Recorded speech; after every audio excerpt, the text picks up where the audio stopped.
I nearly took my life that night, right? I almost jumped out my 10th floor window. And it's only by the grace of God that I'm still here, and I'm so grateful that I am.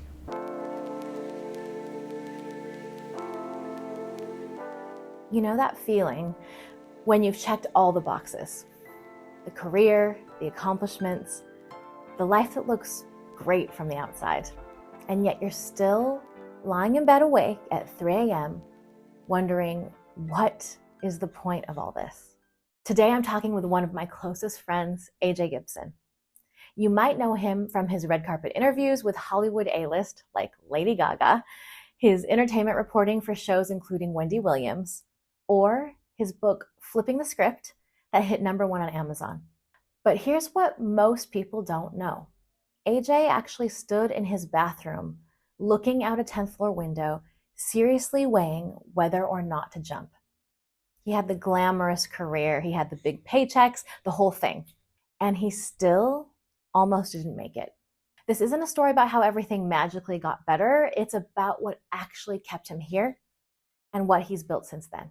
I'm Dr. Therese, and welcome back to Checking In, the podcast for high achievers who want to stop just surviving and start actually loving their lives. If you look like you have it all together but feel quietly exhausted, this one's for you. We're not just talking about managing stress, we're talking about the stuff that keeps you stuck.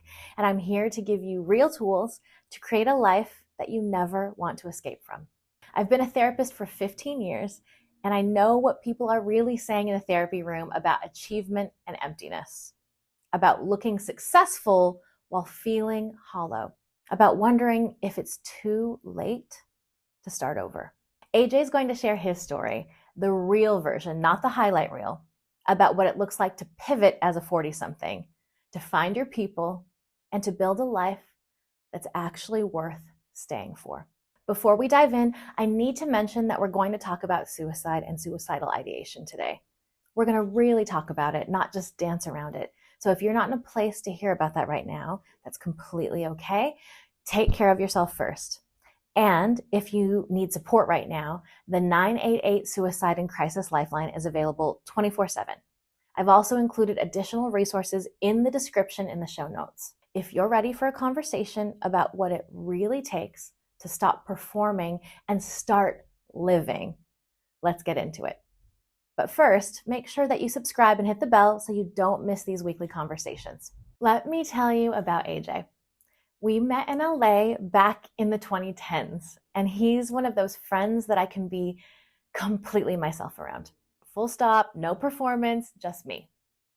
I was actually a bridesmaid in his wedding. He's definitely going to be in my wedding too. We've been by each other's sides through some really amazing wins, and we've sat together through the absolute worst moments.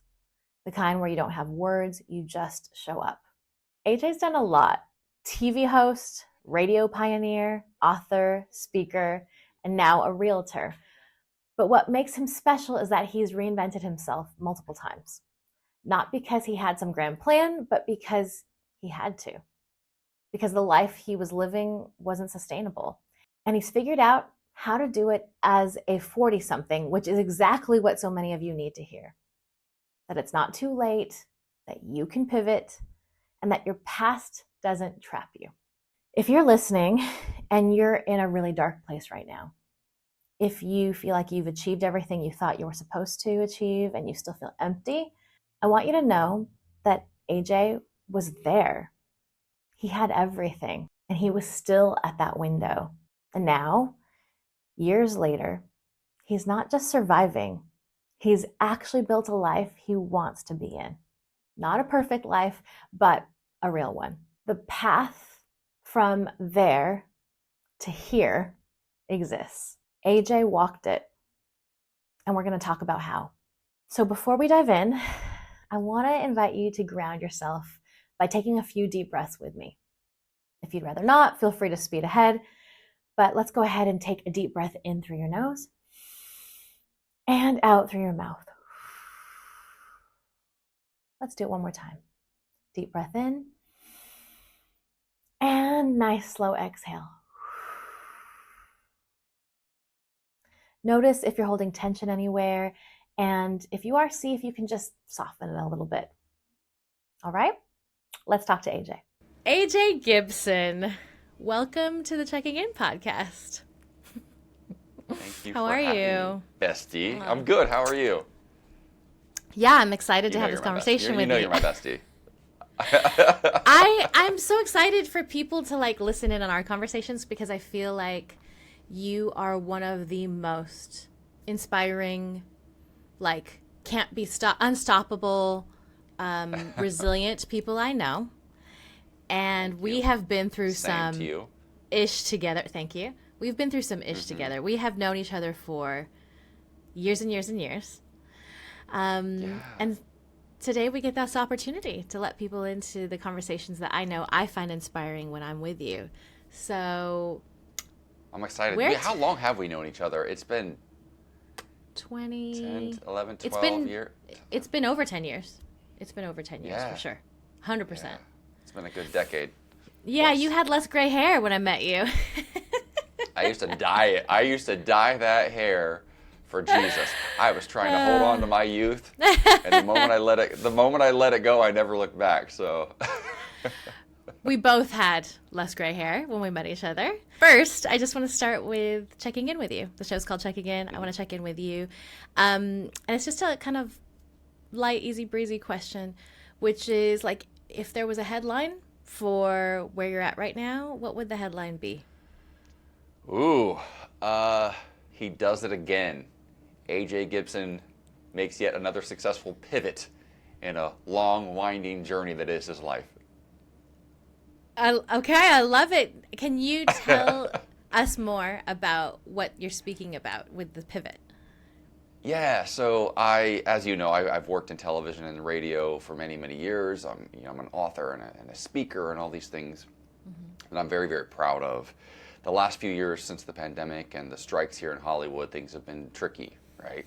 And with the sort of changes happening in the world because of AI, the entire industry's changed so rapidly. So a couple years ago, I decided to get my real estate license, and I just closed my first big deal yesterday, which I'm super proud of. Woo! Yeah, I've never seen a check that big in my life. And I've got another deal closing in a couple weeks, which is really exciting. And it's just so affirming to know that as successful as I have been in certain, aspects of my careers over the years, I can still change and I can still try new things and succeed at them, especially in a market like Los Angeles that's very, very competitive. And so I'm really, really proud. And that's just the latest iteration of what I've been doing with my career. So I've had quite a couple years that have been really interesting and unexpected, but like in really beautiful ways. I love the unexpectedly beautiful. And yeah, I like the word that you used, iteration. I have seen you through many iterations, AJ. Yeah, you have. Some of them like just highest of the high, right? Top of the top. And then some really challenging, low, difficult moments. But actually, I know we're going to get into that. We're going to get into like the things that have, that would surprise people, the unglamorous stuff, the hard stuff. But before we do, I'm going to ask you to tell a little story to our listeners that you love to tell to everyone who knows us about the moment you went from thinking that I was some person that had it all together. I was a pastor at the time. And, I know exactly. We met at church, right? I was a pastor at the time. And I planned a little event. And kind of had a moment, AJ, and you realized I wasn't the person you thought. Can you share that story? Listen, that was the greatest moment of my life. I realized you weren't perfect. I'm going to backtrack really quickly, though. And first of all, I just want to apologize. I am a crier. I look a little puffy right now. I just got off the phone with my uncle, my godfather. He's passing away at the moment. So I was just crying to my cousin and trying to say my goodbyes to him a moment ago. So I feel like I just look like trash right now. But it brings me back to the first day I met you, actually. Because the first day I met you at church, we were there because my husband's father's a pastor, and to make the parents happy and more accepting of our relationship, we went to church. So I did that for him. And we were introduced to you by a mutual friend at the time, and I literally sidestepped my husband, pushed him to the side, and cried to you for an hour. And I remember you handed me a box of tissues and be like, here, let it all out. And my husband didn't say a word. And I immediately like unloaded on you. I'm like, I don't need church. He does. And then I cried. So you and I became fast friends. And you were sort of my therapist at first, I think, in some ways. But the moment you're talking about, when I knew you were not, in fact, perfect, we were at the ArcLight Theater in Hollywood for a movie night with our church, and you had all these tickets together, and you were sort of trying to pass them out, and these adults couldn't figure out, seating arrangements or how to get their tickets and get into the theater, and you were getting really frazzled and frustrated, and I could see it happening, and I was just sort of like standing back, and I didn't realize this quite at the time, we're both very type A, right? We like to be organized and in control of things. And I saw you sort of losing your shit. And you were getting so frustrated that things were kind of like going off the rails. And I sort of stepped in and I was like, here, let me help. All right, who's together? You two. These 2 tickets are yours. These 3 tickets are you guys. You guys were in this row. And I stepped in. And the way you looked at me with love and adoration, I felt in that moment, for the first time in our friendship, that we were like equals. Because up until that point, I literally looked at you as like my pastor. And this perfect human being. And I loved finding out that you were not, in fact, perfect. So, yeah. By the way, let's to be clear, I have never been, but AJ, you had this impression somehow. And I can imagine, because when we see people in leadership, we see, that is so funny. We see people that we oftentimes project like an image of what we admire onto them. And so I'm glad that you figured it out that day. As much as I can be attracted to a gay man, I think I wanted to marry you in that moment. Because you did take charge, and you really shined. I have my moments. I do. I was so frazzled, like trying to organize where everybody would sit. So anyway, that our friendship, I think, was locked in that moment. It really was. That was the day. Yeah. What movie did we even see? Do you even remember? Ooh. I don't remember. The ArcLight isn't even a thing anymore, right? Like that theater doesn't even. No, it hasn't reopened since the pandemic. It used to be this really, for people who aren't familiar, it used to be this really fancy movie theater with like the recliner seats. Yes, it was amazing. I miss it. But same. Hey, we have the memories. We sure do. Of some movie we can't remember. So I want to acknowledge and thank you for what you just gave us in this moment, because I know we're having this interview and I know you and I are going to laugh because that's us. But like you're holding this You're in this messy middle of like, we're here together having this conversation, and also you're dealing with grief, like that you've just had to say goodbye to your uncle, and you're still here showing up. And I just want to take a minute to recognize what that is, because I wouldn't expect anyone to hop on this call and be like, yep, I'm a professional, I got this. But that in some way is like so indicative of how I experience you. That you are, as I said, unstoppable, that you have overcome so many difficult things. And I'm so sorry for what your family's going through, first of all, and I'm glad that you could be there for them. Thank you. I think that people who are listening can learn a lot from you, AJ. And I'm just, if you're okay with it, I'd love to tap into whatever's going on inside you that allows you to show up in a way that I think most people couldn't. Do you have thoughts about that before I dive into all my questions? I know I have a lot, but... First of all, thank you for saying that. In our early years, I cried you a lot. Right, and I would always apologize for it, and you would always tell me I didn't have to apologize for it, and I wanted to get to a place where you and I were more like equals, right? And we are now. We have been for years. And I don't cry as often anymore, to be honest. And I feel like that's an actual sign of my growth, right? I've worked through things and processed things and let go of a lot. But the ability to push through and move forward through really heartbreaking moments is something that I believe that every queer person can relate to, every woman can relate to, every minority can relate to. And truth be told, every man too. Like everybody can relate to it. I think that the gift in being queer as a gay man that I am so grateful for is the freedom to explore that and lean into it. Right? It's there for everybody. And I think the groups of us that I just mentioned are more prone or more open to exploring that because we've had to survive. And I think that my heart breaks for many cisgender straight men in the world who have not had the freedom to explore their emotions in the way that maybe you and I and others have. And so I'm very keenly aware of the fact that I wear my emotions on my sleeve. I told you before we got on here, you know, anything that we talk about as friends off camera, I'm happy to talk about on camera. And that's just who I am. And I think that I know that is healing for people because it's been healing for me when others have been able to do that for me in rare moments, you in particular. And so, yeah, I'm sad right now, and I have a lot of emotions too. I'm sad for my cousin.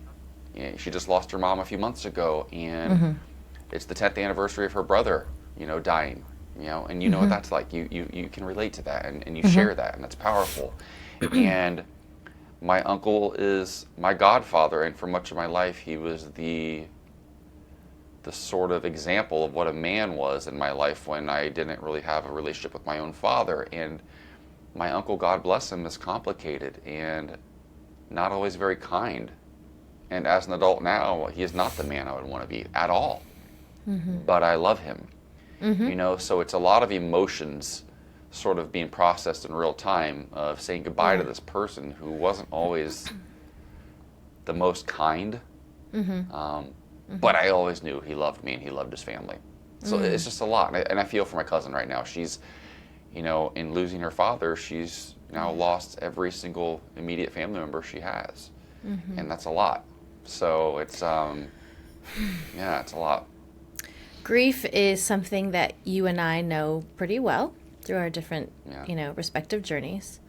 And actually someone just the other day was suggesting that we do an episode on complex grief because there's like grief and then there's the grief of like a million different things. And I think what I'm hearing from you is like the complexity of the feelings of a person that you care about, you know, loved you and also was very imperfect and made you feel all sorts of ways.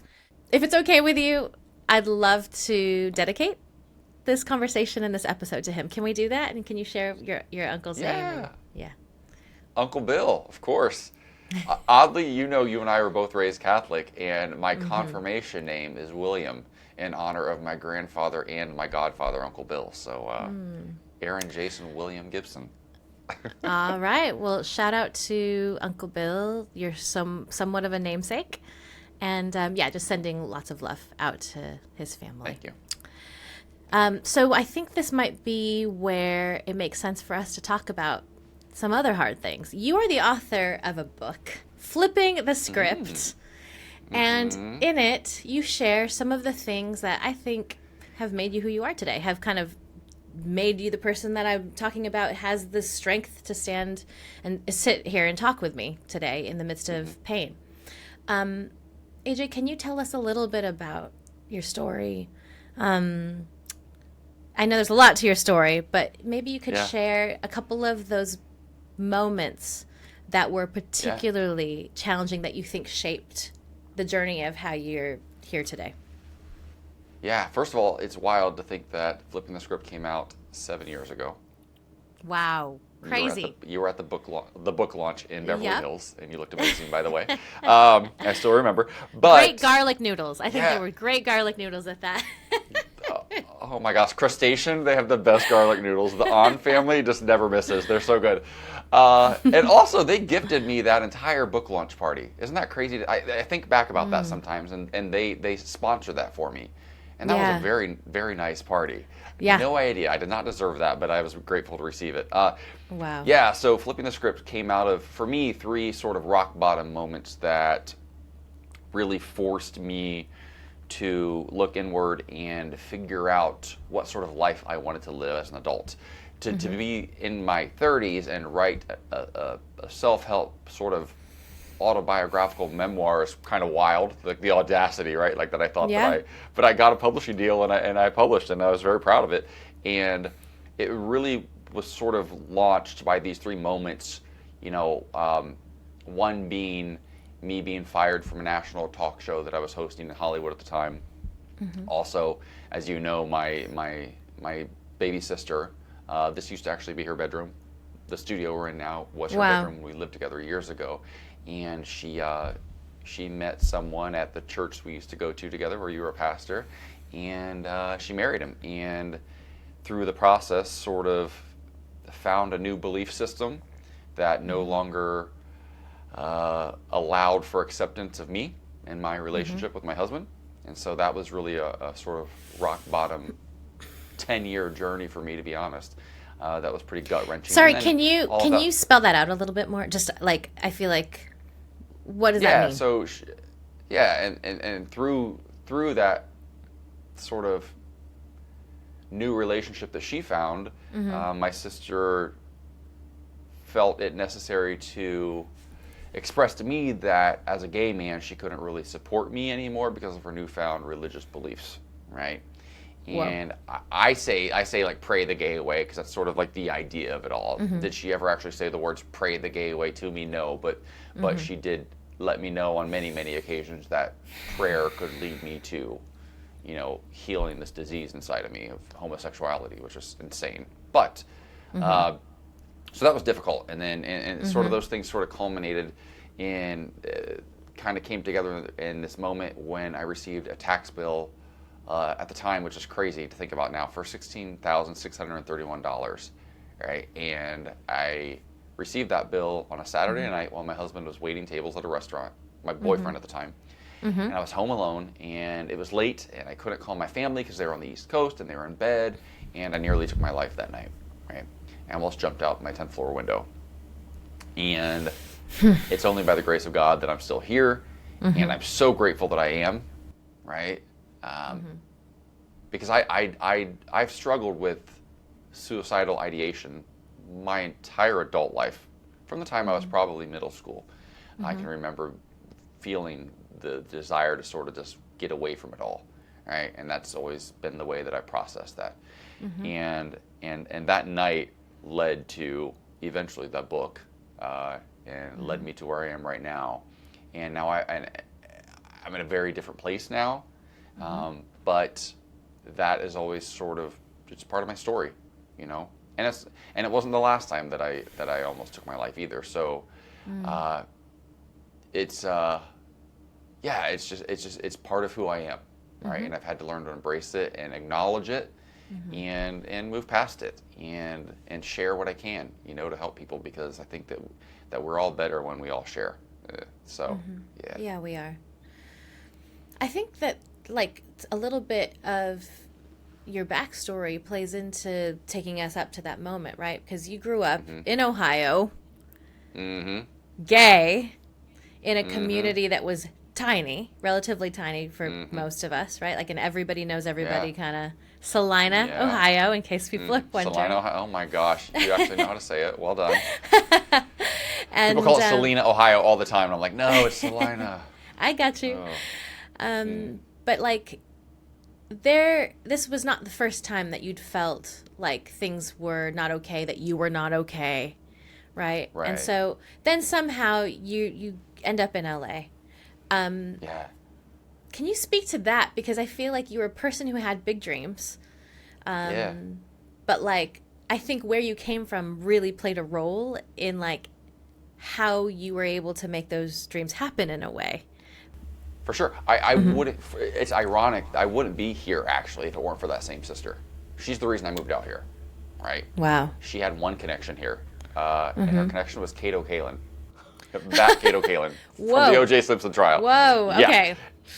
They had filmed a project for NBC together, a cross-country road trip, and he was like, no, I'll help you get settled in L.A. And so we moved out here. Our first dinner we ever had in L.A. was sushi on Melrose. with Kato Kalin, which is so random. It's such like a weird, like atypical start to an LA story, but also very normal. Very out here. fitting. Very fitting. Yeah, and I believe still to this day that my superpower is that I am exactly me, right? I have not changed. I am always like I've grown and evolved, but I think you could attest to like what you see is what you get. If you see me on social media, or you see me on television, or listen to me on the radio, or on a red carpet, I'm the same guy, right? Now, my hair and my 100%. makeup might look a little bit better, and my wardrobe might change, but I'm always exactly the same. And that's not for everybody, right? But it does make me stand out. I know that. And I think oftentimes in this city that is so used to seeing sort of manufactured realness and authenticity, when you see the real thing, sometimes people don't know what to do with it. And what I've learned is that when I feel like I have a great opportunity and I don't get it, it's maybe because they just didn't know what to do with me. And that's not on me. That's not my issue at all. And that might actually be protection from something that wasn't for me, right? So I've had to be a little more patient in my career, but the wins have been more meaningful. So I'm proud of that. Okay, so like you have this acceptance of yourself that I think is quite unique, and you know, I love myself. I'm awesome. I'm kind of dope. I love you too. So for so many of the folks that are listening, like my listeners are amazing, incredible, high achieving, mostly women, right? And this is essentially a version of myself that I've been. They are often people pleasers and perfectionists. Yeah. They're used to knowing how to make other people happy. And wait, as a Filipino Catholic, you've experienced that? Wow, that's really, really shocking to me. It's my other PhD. It's my other doctorate degree is in people pleasing, actually. Yeah. But so that's like who's with us in our conversation today is people who are really good at making other people happy. Yeah.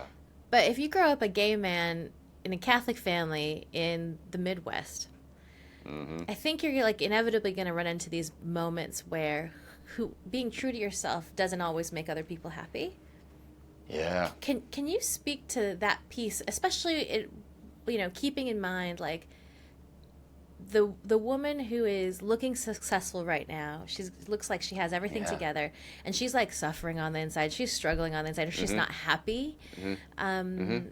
Yeah, what can we take away from like that part of your journey? I'll give you a really great story. So I was raised by all women, by the way. My mom, my grandmother, my sisters, like I was always raised by strong women. And my grandmother, Grandma Corky, may she rest in peace, she was a business owner in the 1980s. Wow. At a time when women did not do that, especially in small towns, right? She opened a tanning salon. Oh, wow. So problematic. But she opened a tanning salon called Tan and Glow Nice. in the basement of her little home. Okay? So she had like a little partition she put up to create privacy, because my grandfather would probably be sitting in the living room. People would enter through the side door by the kitchen table, and walk downstairs to her tanning salon. Okay? And she ran this business I'm really picturing this. Thank you for painting the picture. I feel like I'm there. She's wild. And I remember I used to get rashes under my knees when I was a kid in the summertime from sweating. And I remember Grandma like, oh, just go lay in the tanning bed for a little bit. It'll dry him out. I'm like, it's so problematic, right? Oh, my God. But she was a business owner. She kept her own books. And I remember fast forward many years later, my grandfather passes away. They were married for 56 years. And I'm mourning, right? What I'm mourning the most is that I never had the courage to tell my grandfather I was gay, right? And my grandmother knew, but I never told my grandpa. And she says, honey, he never would have cared, right? He loved you, period. And then she also says to me, you know, if I had to do all over again, probably never would have married the guy. And I was like, wait, what? You were married for 56 years, Grandma? She goes, yeah, I know. Well, you asked me to marry him after the war. And so I said yes, because that's what you do. And I was like, wait, 56 years you were married to a man, and if you could do it all over again, you wouldn't? And this is like the day we buried him, right? Like this is very fresh. And that was her response.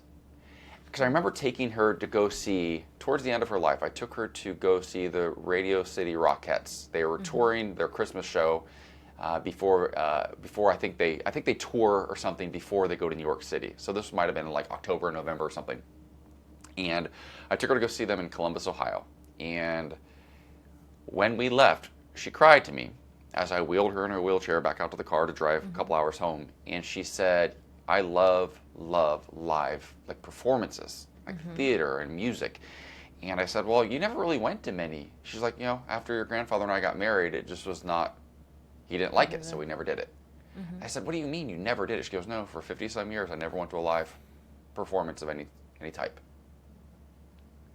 That just blew my mind, because he was the man and you just did what he, so I think that women have a lot more autonomy now, of course, which is beautiful, but I still think there's so much underlying pressure in being a woman that we're still sort of like peeling back the layers on just a bit and starting to realize how difficult it actually is for women, whether you're a single woman, married, with children, without children, it doesn't matter. Like the pressure's there to be perfect and to perform for others, right? And I think it's why gay men and women tend to have this unique bond. So many gay men, the first person that we come out to we feel safe with is like an aunt or a teacher or a bestie, right? Because there are some similarities, there's some crossover that happens there with this need for perfection, this need to be a people pleaser or to say yes all the time, right? And so I think it's why we have this unique relationship, and I think it's beautiful, but I also think that I still understand that there's a level of privilege to being me, right, versus being a woman. I am a gay man, that's a struggle, but I'm also this, right? I'm a cisgendered white man as well, who's 6'5", and I know that there's some privilege that comes with that. And ridiculously good looking, don't forget that part. Listen, stop it right now. You don't say it again. It's really embarrassing me, or you can keep saying it, I don't care. But yeah, I mean, yeah. So I think that the most freeing thing you can do in life is find out how to live the life that makes you happiest, that brings you joy, right? Amen. Irregardless of what anybody else thinks. Okay. And it's the reason that we look at others sometimes who are living like unabashedly joyous lives, and we might be a little bit judgmental, we might gossip about them a little, we might make little comments about how they're odd or they're different, or but I think underneath all of that is oftentimes not a jealousy, but sort of a, gosh, I wish I could be a little bit more like that. I think that's jealousy. Yeah. Yeah, probably. Yeah. This came up in our previous episode with Dr. Zoe Shaw. We were talking about cringe and how, like, when you're cringing, it's because you're almost you're envious of that person's freedom to just be who they want to be. It's poking a button like inside of you that's driving you crazy. Exactly. Because you wish you had the freedom. Yeah. 100%. So I know today's conversation is a heavy and deeply personal one, but building a life that you really love, a life that's real, not performed, is something that's at the core of everything that I do and I care about. So now I want to take a moment to acknowledge and thank my sponsor, Therapy Notes. If you're a therapist, you know how much the admin side can drain your energy. The scheduling, the billing, the endless notes. Therapy Notes handles all of that seamlessly, and their new Therapy Fuel AI can draft progress notes in seconds. It's given me so much more time and energy to focus on what actually matters, building real connections with my clients and creating content like this. If you're a therapist who wants to spend more time on the things that matter most to you, check out Therapy Notes using my code Dr. Therese for a free 2-month trial. Or you can just go straight to the link in the description. All right, back to AJ. I love talking about like that connection between gay men and women. I do think there is some sort of like magical connection that we can have because of maybe shared difficulties, hardships, challenges. Sure. And also, I guess, like, you know, there's a rejection that's experienced, right? Like so much rejection that you can face when you, you know, are not in the mainstream or you don't fit in. But specifically, I want to ask you about something I think a lot of the listeners with us today deal with, which is feeling like you need to prove yourself. I think so many of us, we're trying to make our way. We're entrepreneurs. We want to say that we belong in a room or at a table. And there's this idea of like, if I just prove myself, if I just achieve more, if I do better, then I'll be okay. Have you experienced, I mean, like, because you've been connected to Hollywood for so long, you've broken into new careers. Yeah, can you speak to like feeling that pressure to prove yourself and how you navigate that? Anybody who has like a big dream, right? Who does something outside of the norm, maybe something that hasn't been done by somebody in their family before or in their friend group, I think we have an extra level of pressure that we put on ourselves to prove something, right? But what I've learned by being in so many rooms with very, very successful people, very like high achieving types of people, is that for the most part, they're all just faking it. Like everybody's faking it. There's nothing to prove to anybody. And I also know a lot of really, really successful people that are really stressed out and miserable all the time. So I got to a point in my life where I accomplished so much in TV that I never thought I'd ever accomplish, right? I had no business being on television for as long as I was. And I've realized that I don't need it, right? I don't have this desire anymore. And the funny thing happens when you let go of this sort of need to perform at a certain level or this need to prove things to people, the world starts to open up to you, right? And so I sort of let go of this Hollywood dream recently, and then I got 3 callbacks in like 2 weeks. And I hadn't had an audition for a couple of years, honestly. And now I'm getting straight to callback. They're not even auditioning me, all right? Now, I didn't book the gigs yet. I don't know about all of them yet, but I haven't booked them yet. But that doesn't matter. That's the universe's way of letting me know, like, all right, now you're in flow. So these things that maybe you were chasing for a long time, now that you've surrendered and you're no longer trying to prove anything to anybody, I'm going to give you some stuff, right? You said a quote years ago that has gotten my husband, especially, and myself, through the most difficult times. I can't even tell. We've probably said this quote back and forth to each other 1,000 different times. And you said one time, God doesn't wave gold in front of you just to give you silver. Yeah, just to give you silver. Right? So let's say it again. Let's say it again. God does not wave gold in front of your face just to give you silver. It's sure this doesn't. idea that like the universe or God, if you believe in God, doesn't taunt you. It won't give you less. You know? And it also has given us the ability to stay strong when something that we get really excited about doesn't work out. Because now the mindset is, oh wow, that didn't work out. That was like the biggest dream I had for myself. The universe must have something bigger. Like God must have something bigger around the corner. That's really cool. And it gives you something to hold on to like tether itself to and like give you hope, right? As we continue to try to navigate life. And I think that the faster anyone can learn to let go of the need to prove anything to anyone other than themselves, the faster that person will find true joy and happiness, genuinely, right? I shared with you earlier that my godfather is currently passing, right? I guarantee you he is not thinking about, anything other than, wow, I love my family. I had a good life. I had some good friends. I had some good moments. I married up. I had great kids, right? We're so oftentimes stuck in this loop of trying to achieve more, to build the bank account, to go on the fancier trip, to showcase it on Instagram or whatever. And at the end of the day, when it's all said and done, nobody remembers any of those things. The things that we think other people think about us, right, are never the things that they're actually thinking. Because they're all trying to they're in their heads just like we are. Everybody is, right? So the faster you let go of that, I think the faster you'll find happiness. And I've gotten better at it lately, and I am happier than I've ever been. And my life isn't as flashy as it used to be. I don't get the accolades, I don't get the red carpet shine. I don't get the hair and makeup and the tuxedos and the free trips and all the things given to me like I used to. Yeah. Right? But I'm happier than I've ever been in my entire life. So. And that is, first of all, yay, but also that is something that I'm constantly struck by, especially with, when I spent my time in LA and Hollywood and was meeting people who were just like the most famous, most beloved people on the planet.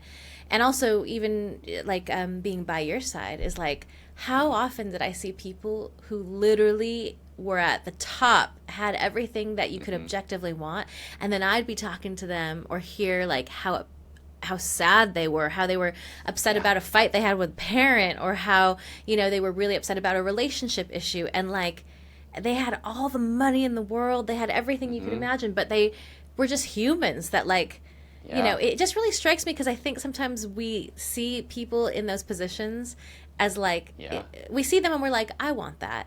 Right. We're envious of it, right? Yeah. And it's so funny because you were there with me actually the moment that I found out that I got my national talk show, right? That was like a decade ago. I got that news. We were in the mountains together at that moment. And you also, I remember saying to me, because I brought you to set one time with me when I had that show, and I remember you saying to me at one point that it was kind of changing me and that I was kind of losing myself a bit. Like, you were very honest with me, and you were like, I don't love the person you are all the time lately. Like, it's changing you a little bit, and you just kind of challenged me to kind of look at that. And at the time, I think I was probably a little more resistant to it, but looking back, I actually can't believe I said that to you. I don't remember. Yeah, and it's hard to be in it. Like, the Hollywood system's intense, and when you're succeeding and everybody wants to give you opportunities, it's really hard not to think that you're hot shit, honestly. I mean, everybody's telling you are. Yeah. Sure. You are. Right? But are you a good person? Are you happy inside? Are you being kind and generous to others? Do you have empathy? Right? And it's easy to convince yourself that you don't need to be as much of all those other things because, well, I'm doing well, and I'm doing well because I'm so good, and I must be doing well because God loves me so much, because I must be better than other people. So I'm getting more opportunities, right? I've earned it, right? Or I deserve it, right? And I think it's interesting because those two words get interchanged a lot, and I think that we deserve nothing in life. Like, we deserve nothing, right? Just the fact that we're even here, that we exist, is such a random chance, like one in like billions, right, that we even exist. Yeah. However, we can earn things.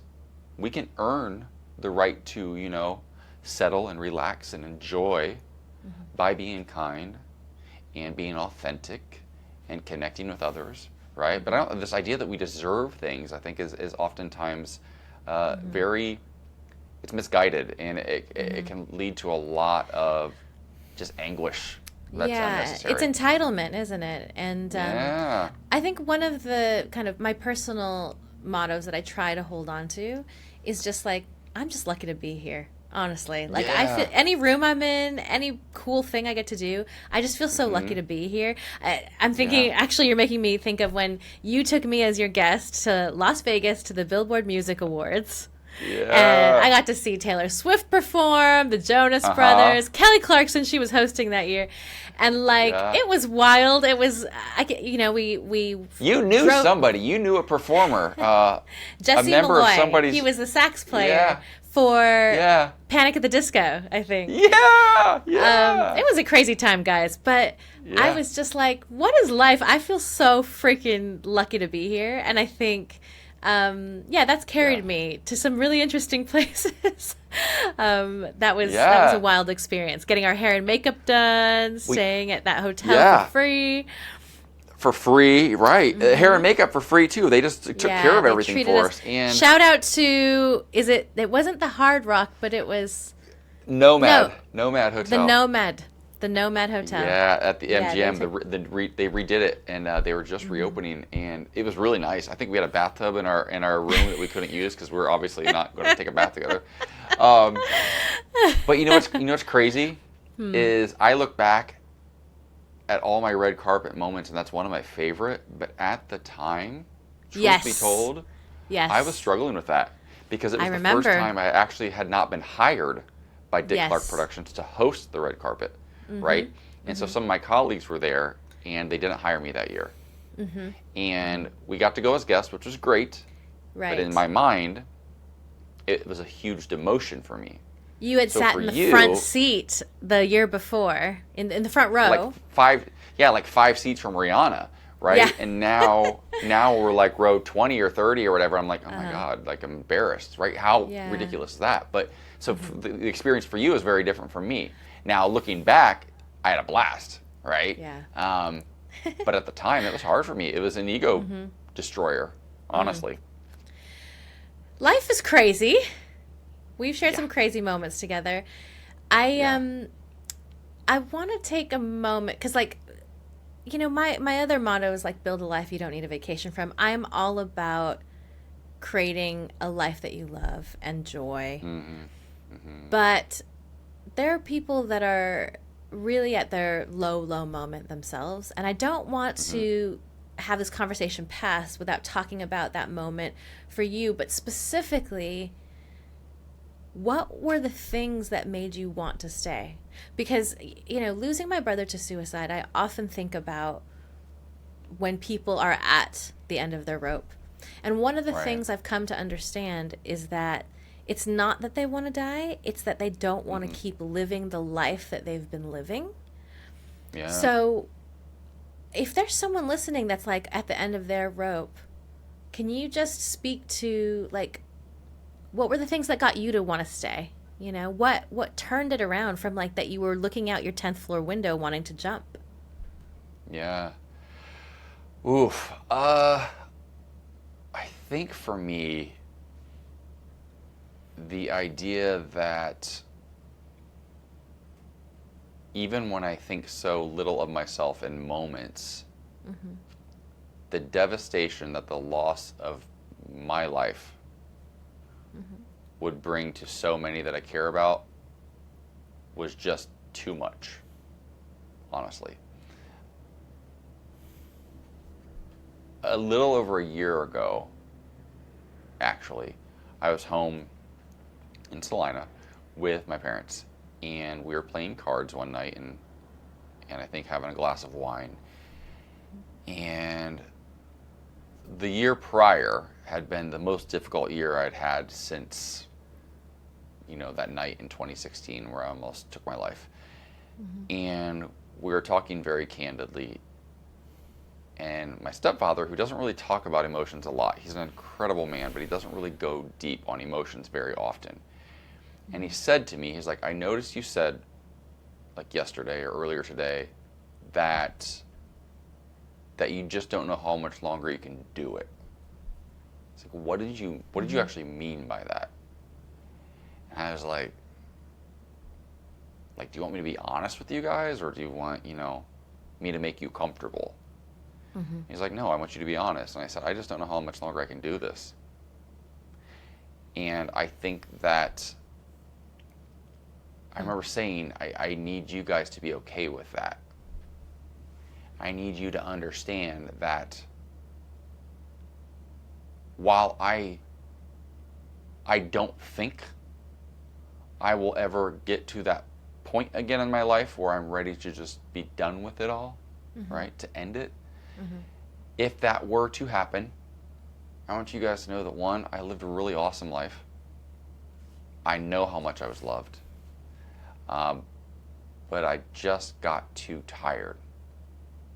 Like, it's just really hard sometimes. And it has nothing to do with you guys.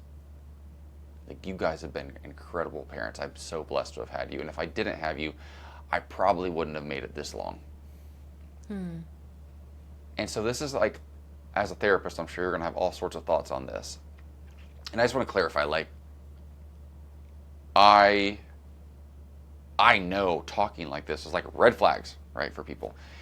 And I also think it's very real. I think there's so many people who never say out loud that they're feeling this way. But I don't think of it as a red flag. I think of it as maybe a red flag that, like, things have got to change for, you know, for a person to want to stay. But, like, yeah. Well, so I mentioned earlier that this used to be my sister's bedroom, right, where we are now, the studio. This also used to be our roommate Jason's room, and he took his life 3 years ago, right? We shared the same birthday. We're both the same height, the same age, a lot of similarities. And I saw a lot in him that I have experienced in myself. And he jumped off a bridge, you know, Oh, God. and they didn't find him for days. And our neighbor, we share a wall right there, while I was writing my book, jumped out the window, right, and did the thing that I'd been thinking about. And we lived, that wall's 8 inches thick, and I never knew him. We lived close to each other for years, and he took his life. So it's, I feel deeply, you know, for people who don't know how to continue, because I've been there a million times. All right. And it's complicated, because then when things start going well again, I can't imagine ever thinking that way ever again. Right. And that's real. That's But when it depression gets too. really Like, hard- sorry, I was just gonna say, like, you're making me think of all the clients I've worked with where, like, when you're in it, depression is a liar. When you're in it, it makes you feel like you've never had a happy day in your life, right? You have amnesia for every good thing, or you can. That's how it feels.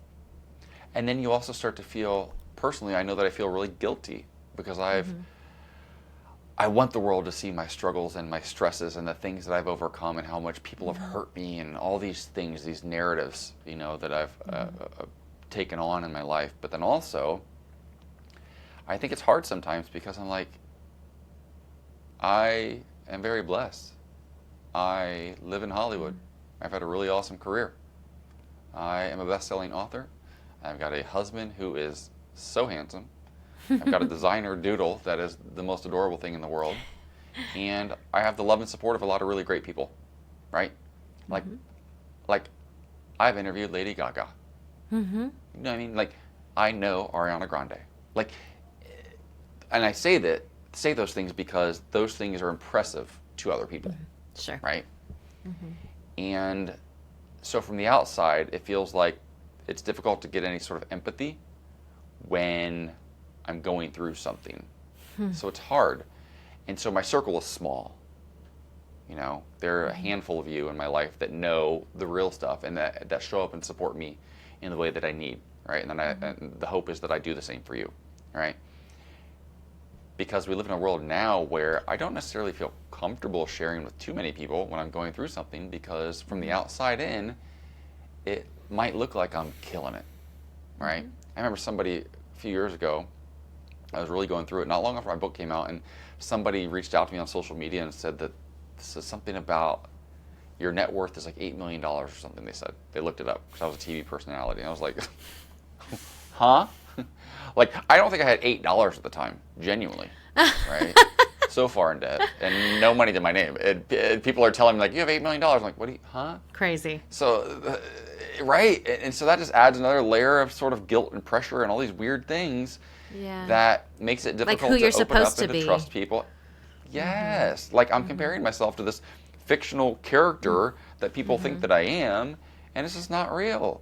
So yeah, but yeah, and I'm glad my parents asked that question, and it was a tough question to ask, and I don't know the real answer. I don't know. In moments, I do feel like I can't keep going, right? But when I do keep going, I'm glad I kept going. I don't know what that means. No. Well, I mean, in a way, it sounds like it gets better, you know? Yeah, sure. Well, if we could take a minute to, like, if you could teleport to AJ at your window all those years ago at your wit's end, what would you say to him? I would probably say to him, it's okay to not be okay, and none of this is your fault. You don't have to fix it all. You don't have to prove anything. You don't have to, like, make other people see and love and respect you. Like, you don't have to do those things. I spent a lot of years really, really, really trying to be the person that was worthy of other people's love. Right? And it only caused heartache for me. I would just tell myself that you're okay. Your emotions are all valid, but it's not your fault. Life's hard, and sometimes people are cruel, unfortunately. That felt like the moment. For any of your watchers or listeners who watch RuPaul's Drag Race, it's so funny. At the end of every season, RuPaul asked like the final four, if you could talk to this picture of this little child, this younger version of you, what would you say? And we always sit on this couch and we laugh because we're always like, that is so ridiculous. And then you just sort of did it to me. It was just wild. Oh man. Yeah. Well, listen, Sorry. RuPaul, therapist did it first. That's a question we ask all the time, and I love it. Yeah. I love being able to talk to a past version of ourselves.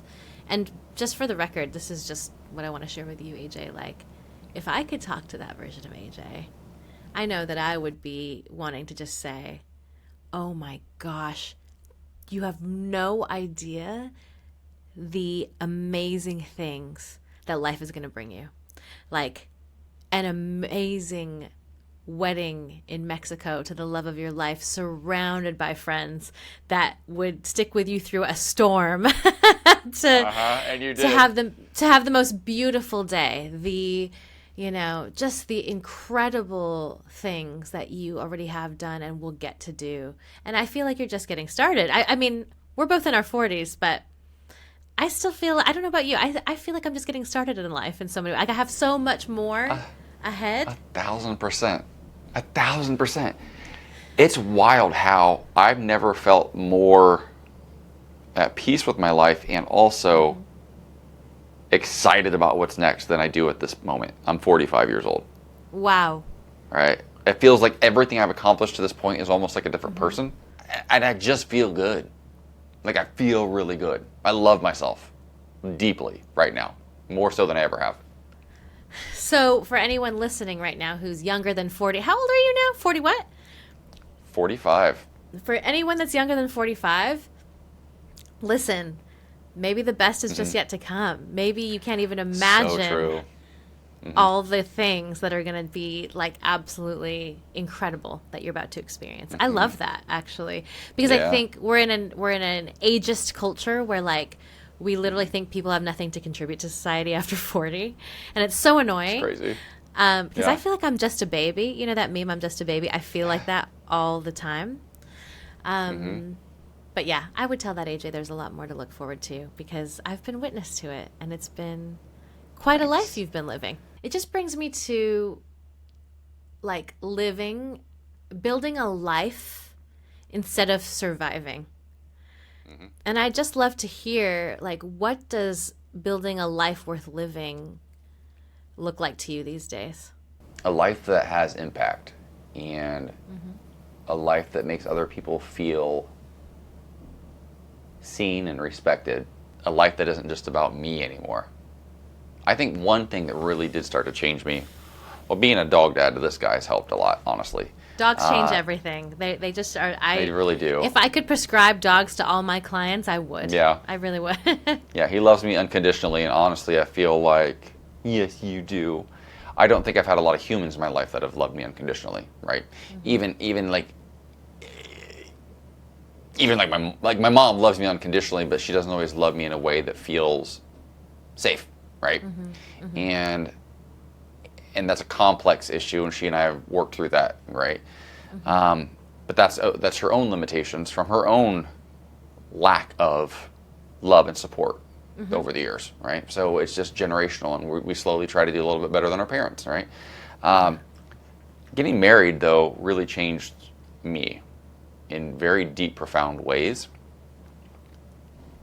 because my husband does love me unconditionally, and he supports me, and not everybody's always maybe understood that, but nobody needs to. Just the two of us have to, right? And he's made me feel safe and secure and seen and respected. And he does this thing where it used to drive me crazy. But if I would get upset about something or someone and I'd want to gossip and just talk about the situation, he doesn't engage. Like, he just won't. He won't pile on. He won't talk about them. Even if he has opinions, he just won't.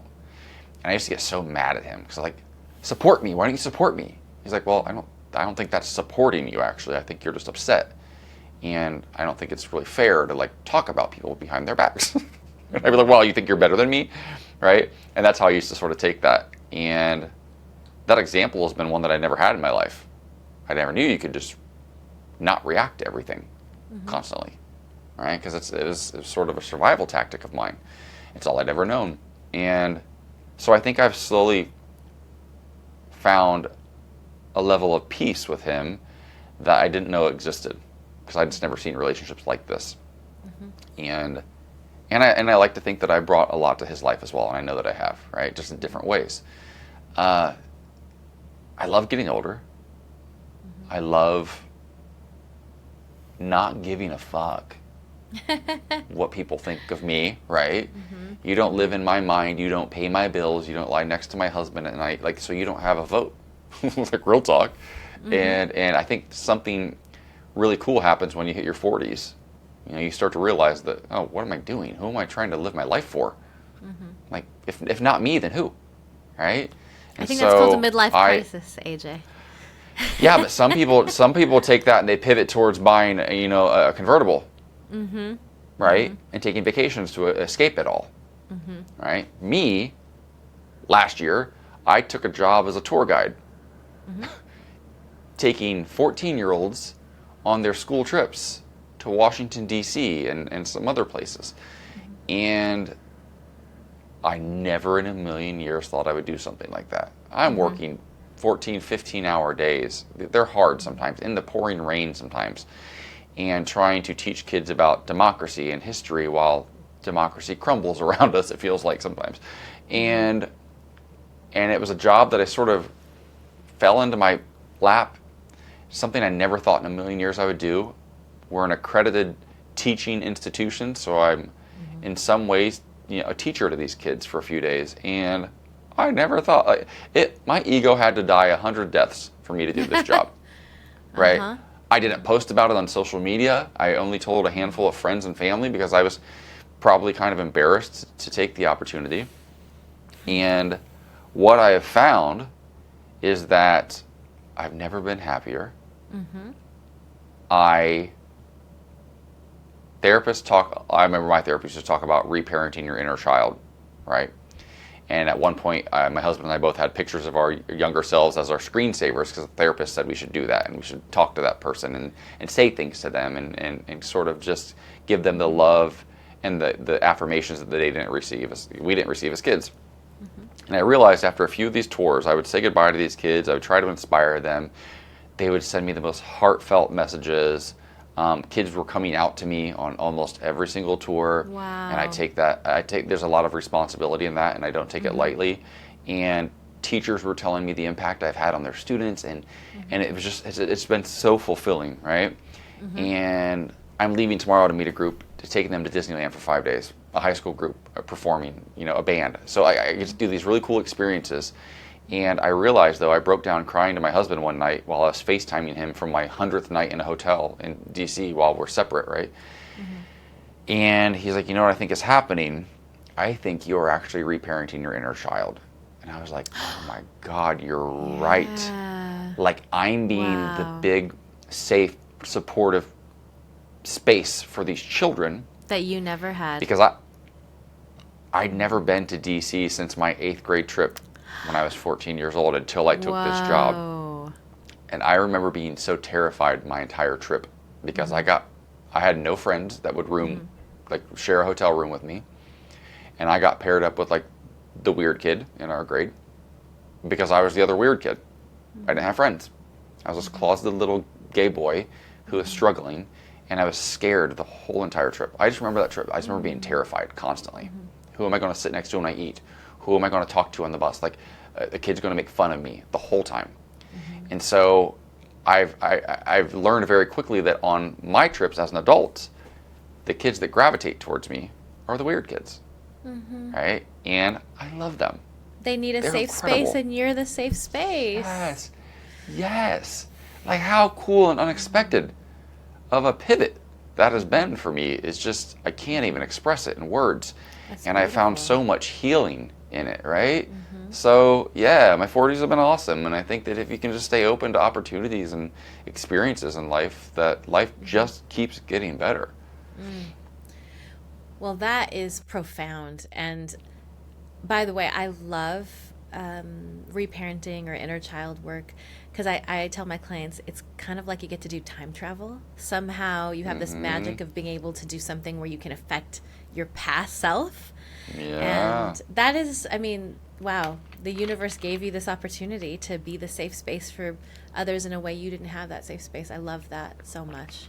Yeah. And the crazy thing is, one of my schools, I'll take it one step further. Yeah. One of my Catholic schools that I took on tour, because I went to Catholic school growing up, as you know, and they hired me to come to spend 2 days of their school next month and give a keynote and do breakout sessions with the students and the administrators. Wow. As a gay man, I never thought that would happen. Right. And they said, we want all of you. We want you to be completely yourself and come pour into our kids because we think you're that incredible. Amazing. So it's actually helping this tour guiding thing is actually filtering now into my speaking career as well in ways I Yeah. never thought possible. Like what a wild thing. So you're making me think, like, I appreciate your story about, like, kind of feeling humbled for a moment with pivoting your career. And you've pivoted many, many times.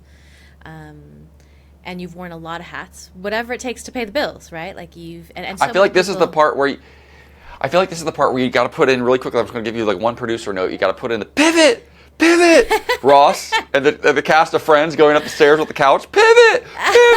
This is that moment. Okay. So okay. here we are. We'll Okay, have yeah. that, put that in. Done. Pivot! You're welcome. Yeah. So you've pivoted many times, Uh-huh. AJ. Yeah. And it can be humbling, right? Because you think your life's going one way, and then you're like, this didn't go according to plan, I'm going this way. But at the same Yeah. time, we got to pay our bills, right? And people who have done the hustle, especially those Angelinos we know so well who are actors in entertainment, like in the industry that's getting rocked right now, like they know this hustle so much. But, you know, one thing that I've come to learn, and I think your story illustrates it, like, I think our meaning, our purpose, our mission can manifest in so many different ways, and it can live Yeah. in many different facets. So, for example, my mission of sorts has become this phrase that I want to help people love their lives so they never want to leave them. And that's directly tied to having lost my brother. But it also is so much of who I am. Like, I love kind of challenging the status quo to live a life that's full. I love the idea of defying the norm. I love fighting against what we're told we're supposed to want and actually leaning into what makes us happy. These are just things that I think if you've known me for as long as you've known me, this has always been me. Like, I've always wanted people to have joyful, happy, fulfilling lives. Yeah. And whether it was being a pastor and now not even a person who, like, I don't go to church anymore. I wouldn't call myself religious, but like, I think that mission is still here, whether it's being a pastor or a therapist or having a conversation with you today or, you know, the teaching or speaking to a group of people. I think that mission lives in each of those things. And I think for you, and I don't know if you've articulated a mission per se or have it in a nice wrapped up sentence, you don't have to, but like, I'm hearing like you were a safe space for people, and whether you were interviewing Lady Gaga or those, you know, folks on the red carpet, I know one thing about you, which is that you're always such a safe space for people. And now that I'm actually, I'm having a moment because I'm putting it together that like you felt in so many ways so unsafe in your life that like you had to channel being a safe space for yourself, and you embody being a safe space and holding a safe space for those kids, for the celebrities, for everyone you've interviewed. Everything you've done is like you've created a safe space. You've done a lot of things, as I've said before, a lot of things that just are like on the vision board for so many people. And I want to know what you're most proud of. You know, you've got so many accolades, your resume or whatever we use in Hollywood, like has so many things on it. You know, what's a thing where you look back and you're like, I did that. I'm so proud that I did that. This is such a wild answer. Being a tour guide has been the most fulfilling thing I've ever done in my whole life. It's crazy. I used to work in TV where I could make a couple $1,000s for being on camera for 5 minutes. Right? And I just deposited my biggest real estate check this morning. Right? And that one check is larger than the salaries of a lot of people for an entire year. And I'm proud of it. But I'm most proud of just the way that I connect with these kids and the way that I'm able to show up for them. And the gratitude that their teachers and parents share with me about how much of a positive impact I had on their kids. Because I don't think they see a lot of that right now, especially coming out of like Washington, D.C. specifically. They don't see a lot of respect, right, and compassion for others. And so to be their sort of introduction to that city and to our democracy and to have like an impact in this moment specifically with like the Trump of it all, it's cool. I had a parent one time, a chaperone, say to me, he said, you know, Mr. AJ, they call me Mr. AJ. You know, Mr. AJ, I bet you are the first homosexual most of these students and adults have ever met in their life. Wow. And I said to him, I guarantee I'm not. I'm just the first one comfortable enough to live in my truth in front of them. They're everywhere. We're everywhere. We exist. You know, and he goes, you're probably right. And this is like a man in his 40s, probably my age. And I appreciate the sentiment, but also to say that without even like realizing like, no, I'm not. Like you're surrounded by us, right? Yes. You might be us, like, right? Who knows? Like Yes. in a different world, like what life you might be living. So I don't take it lightly, you know, and I stand in my truth, and I am proudly, authentically myself everywhere I show up, and not everybody's always comfortable with it, but I don't care, you know. I'm comfortable with it, and if one student relates to it in a way that makes them feel safe and keeps them from having negative thoughts about themselves or attempting to harm themselves or anything, God forbid, then I can stand up and shoulder that sort of judgment from the adults and from maybe anybody else if it means that one kid is safe, because I wish somebody had been brave enough to do that for me when I was that age. But I've been consistent recently in two things. One, listening to guided meditations every single morning before I get on social media or check my phone or emails about real estate deals or anything. I start with 10 to 20 minutes of it every single day. And the other thing that I'm working on that I'm not succeeding at always, but that I'm getting better at, is choosing the words that I use about myself, especially the ones I say out loud, right? And because I'm so harsh, I say things about myself that I would never in a million years say about my worst enemy. But they just roll off the tongue when it comes to me, right? Relatable. And so I've had to work really, really hard on I don't have to always speak positively about myself, but I try really hard not to speak negatively. If I can at least stay close to neutral, I find that my life is better. And so I would highly, highly, highly recommend meditation. You can listen for free on YouTube. If you don't have the money to buy an app or to go to a studio or whatever, it's accessible everywhere if you have a phone, right, or a computer.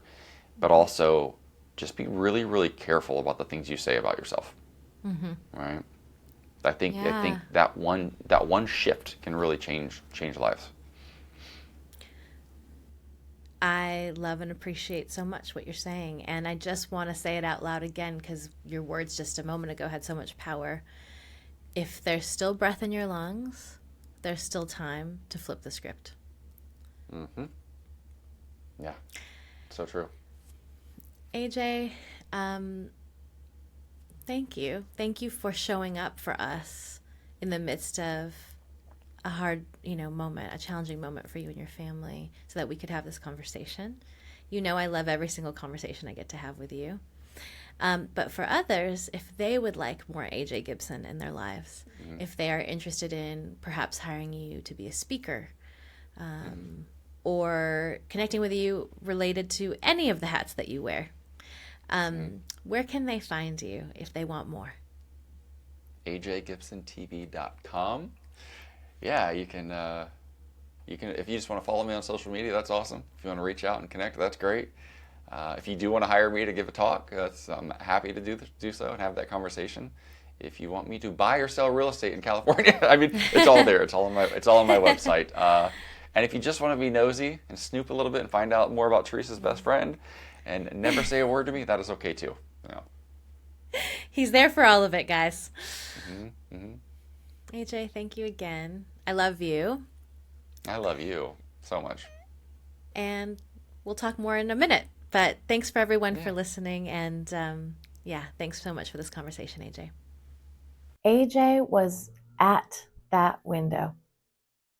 The only thing that kept him here was thinking about his mom. That was it. That was the thread. And now, years later, he's not just surviving, he's actually building a life he wants to be in. Not a perfect life, but an incredibly meaningful one. Here's what keeps sitting with me. AJ had everything our culture tells us we should want. The career, the recognition, the Hollywood thing, the paycheck. And he was still at that window, which tells us something really important about achievement, about how chasing other people's definitions of success can hollow you out from the inside until there's nothing left. I think about how many of you might be there right now. Maybe not literally at a window, but your own version of that edge, where everything looks fine from the outside, but you're dying on the inside. Here's what I hope you hold on to from this conversation. All the achievement in the world won't fix the emptiness if you're living for other people's approval. It's worth asking yourself, how much of what I'm doing is actually for me versus what I think I'm supposed to do? You can pivot. I don't care if you're 40, 50, 60 or more, you're not locked in. AJ's reinvented himself multiple times. Your past doesn't trap you. It's just what happened before. Rock bottom can become solid ground. If everything's fallen apart, that's actually where you can start building something real. Not the performance version, the real thing. Find your actual people, not your network, your people, the ones where you can drop the act completely. This isn't nice to have. This is something we need for survival. The thread can be thin, and that's okay. If the only reason you're still here is because you don't want to hurt someone you love, that's meaningful. That's enough for now. Hold on to it. One more day, then another. You're building towards staying for yourself, but you don't have to be there just yet. And it's not too late. It's never too late. Whatever you think you've messed up, whatever time you think you've wasted, AJ is proof that you can start again. It may not look how you planned, but it can be real and yours, and that makes it so much better. Look, I know pivoting is scary. I know starting over is hard. I know rock bottom hurts like hell, and feeling empty despite all your achievements is disorienting and terrifying. But AJ was where some of you are right now, achieving everything and feeling nothing, performing perfection while falling apart, standing at the actual edge. And he's here now, building something real, living instead of performing, choosing to stay and actually meaning it. The path from there to here exists. AJ walked it, and you can too. If you're struggling right now, please reach out. 988, you can call or text 24/7, or the crisis text line. Text HOME to 741-741. You can also contact the Trevor Project for LGBTQ plus youth at 1-866-488-7386. If you're interested in more conversations like this, where you can feel a little bit less alone, please feel free to join my free newsletter. You can get the link in the description. And if you want to connect with AJ, You can also connect with him through the links I've included in the show description. And be sure to check out his book, Flipping the Script, if this conversation hit home. Here's what I want you to remember. You don't have to have it figured out. You don't have to be perfect. You don't even have to be okay right now. You just have to stay. One more day. Find your people and start building from wherever you are. The life that you're performing for everyone else, that'll never be enough. But the life you build for yourself, messy, imperfect, real, that one's worth staying for. AJ, thank you. Thank you for being real, for being in my life, and for choosing to stay and showing the rest of us what's possible. And to everyone listening, thanks for checking in. There's so much more ahead for you. I'll see you next Thursday.